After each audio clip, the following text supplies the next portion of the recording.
his duty to be mistress of the master. What you offer to the 7 divine powers of the world?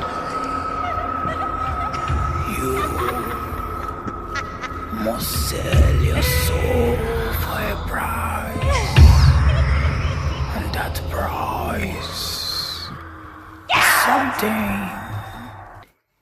beneficial to me.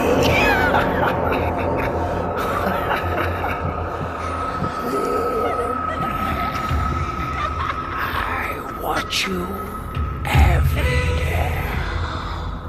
I will soon come to take what belongs to me.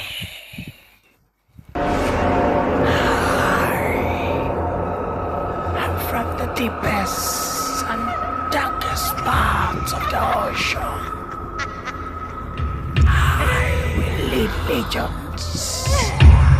They will be with you. You shall bear the mark.